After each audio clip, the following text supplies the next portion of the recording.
Така, картата, която изтеглих е човек, който знае много за другите, може да е високо образован, но този, който разбира себе си, е по-интелигентен. Който контролира другите, може да е по-могъщ, но който ръководи себе си, е още по-силен. Това е мисъл на Лао Цзъ.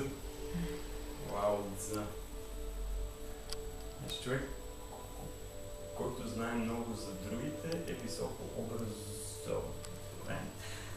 Да, това... Значи, това за кое е по-важно да се познаваш добре себе си или да познаваш добре външния свят и другите е много интересен въпрос. Според мен, за да си по-щастлив, е по-добре да се познаваш по-добре сам себе си и да се разбираш. Но част от това да познаваш себе си е да... Това познание се постига като разбираш повече за света, който те заобикаля, тъй като ти си част от този свят и много от... и ти се само определяш с връзките си с света.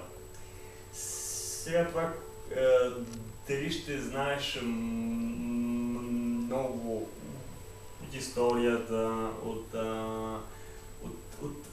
различни такива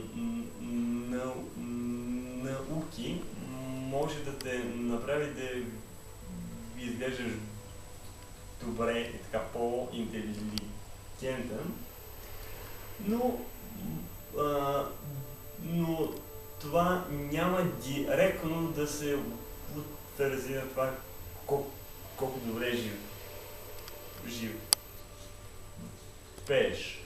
И според мен е по-добре да инвестираш времето си да разбереш себе си, какво те движи, да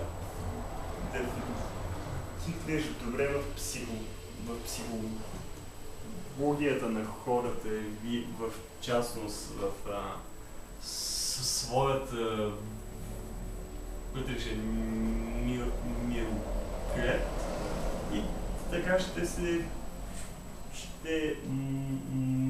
можеш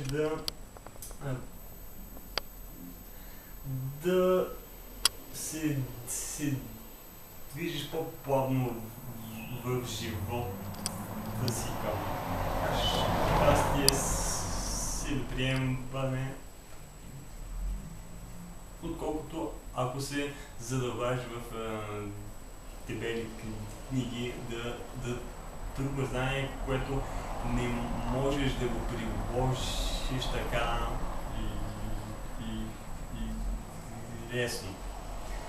А втората част на изказването, че този, който контролира другите, може да е по-могъщ,